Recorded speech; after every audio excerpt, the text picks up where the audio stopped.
Hello hi എല്ലാ കൂട്ടുകാർക്കും എൻ്റെ പുതിയൊരു വീഡിയോയിലേക്ക് സ്വാഗതം. അപ്പോൾ നമ്മളിന്ന് പഴയ പാത്രങ്ങൾ കൊടുത്തിട്ട് ഒരു കലം മേടിക്കാനായിട്ട് പോകാനായിട്ട് ഇറങ്ങിയതാട്ടോ. അപ്പോൾ വീട്ടിൽ നിന്ന് ഒരു 6 മണിയുടെ ബസ്സിന് ഇറങ്ങിയിട്ട് കുറുക്കഞ്ചേരി ബസ് സ്റ്റോപ്പിൽ കാത്തിരിക്കാട്ടോ. ആളെ കാത്തിരിക്കുന്നതാട്ടോ.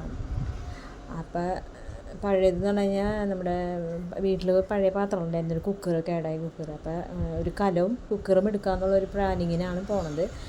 അപ്പോൾ ഇവിടെ അടുത്ത് തന്നെ ചെയ്യാറുത്ത് നമ്മുടെ പാത്രം ഉണ്ടാക്കുന്ന സ്ഥലമുണ്ട്, അലുമിനിയം പാത്രങ്ങളൊക്കെ ഉണ്ടാക്കുന്ന സ്ഥലമുണ്ട് കേട്ടോ. അപ്പോൾ അവിടേക്ക് പോയിട്ട് മേടിക്കാമെന്നാണ് വിചാരിച്ചത്. പക്ഷെ അവിടെ ചെന്നപ്പോഴാണ് മനസ്സിലായത് അത് നിർത്തിപ്പോയി, അവിടെ ആക്രിക്കടയായിരുന്നു കേട്ടോ.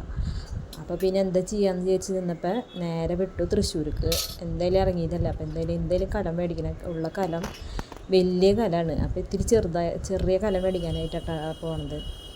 അപ്പോൾ വരുന്ന വഴി നല്ല ബ്ലോക്കും കാര്യങ്ങളൊക്കെ ഉണ്ടായിരുന്നു. അങ്ങനെ തൃശ്ശൂരെത്തി പാത്രക്കട കയറിയിട്ടാണ്. പാത്രക്കട കയറി പിന്നെ അറിയാലോ, നിറയെ പാത്രങ്ങളും ടീസ്പൂണ്. നമുക്കവിടെ ചെന്ന് കഴിഞ്ഞാൽ എന്താ മേടിക്കേണ്ടതെന്നൊരു പിടുത്തുണ്ടാവില്ല. പക്ഷെ നമ്മൾ മേടിക്കാൻ വന്ന സാധനം മാത്രമല്ലേ മേടിക്കാൻ പറ്റുള്ളൂ, കണ്ടു കൊതിക്കാമെന്ന് മാത്രം അവിടെ ചെന്ന് കഴിഞ്ഞാൽ. അങ്ങനെ കുക്കറിന് വില ചോദിച്ചപ്പോൾ പ്രസ്റ്റീജർ കുക്കറിനൊക്കെ 5 ലിറ്ററിന് 1500 രൂപയെന്ന് പറഞ്ഞു. അപ്പോൾ നമ്മുടെ കയ്യിൽ അത്രയ്ക്കുള്ള ബഡ്ജറ്റ് ഇല്ല. പഴയത് കൊടുത്തിട്ട് മേടിക്കാമെന്നാണ് ഉദ്ദേശിച്ചത്. പഴയതിനധികം വിലയും കിട്ടില്ലല്ലോ.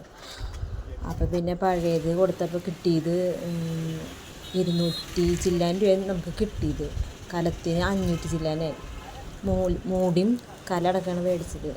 അപ്പോൾ പിന്നെ കുക്കറിൻ്റെ കാര്യം അവിടെ നിർത്തി, പിന്നെ മേടിക്കാമെന്ന് വിചാരിച്ചു. അങ്ങനെ കലം മേടിച്ചു. പിന്നെ കലത്തിൻ്റെ കൂടെ നാരങ്ങ പിഴിയണത് മേടിച്ചു കിട്ടാം. അപ്പോൾ അങ്ങനെ തൃശ്ശൂരിൽ നിന്ന് പിന്നെ പോന്നിട്ട് വഴിയിലെത്തിയപ്പോഴാണ് ഈ ബംഗാളികൾ, ഇപ്പം ഞാൻ ഇൻസ്റ്റയിൽ നോക്കിയപ്പോൾ കണ്ടു കേട്ടോ അവരുടെ വീഡിയോ. ഇത് ബംഗാളികൾ 100 രൂപയ്ക്ക് വിൽക്കണ പാത്രങ്ങളാണ് കേട്ടോ ഇതൊക്കെ. അപ്പം ഈ ബേസൻ 100 രൂപയാണ് കേട്ടോ. അവിടെ ചീനച്ചട്ടി ഉണ്ട്, അങ്ങനെ കുറേ പാത്രങ്ങളുണ്ട്. ഇതാട്ടോ ഞാൻ മേടിച്ച കലം, മാറ്റിയെടുത്തിട്ടുള്ള കലം ഇതാണ് കേട്ടോ. പിന്നെ മേടിച്ചേക്കണതാണ് ബാക്കിലിരിക്കണ ചൂല്, നമ്മൾ നിന്നടിക്കാൻ പറ്റിയ മിറ്റടിക്കണ ചൂല് ബാക്കിൽ അടിക്കാനൊക്കെ ആയിട്ട് മേടിച്ചതാണ് കേട്ടോ. അപ്പം ഇതാണ് ഇന്നത്തെ വീഡിയോ കേട്ടോ. അപ്പോൾ എല്ലാവർക്കും ഇഷ്ടപ്പെട്ട ലൈക്ക് ചെയ്യുക, ഷെയർ ചെയ്യുക, സബ്സ്ക്രൈബ് ചെയ്യുക.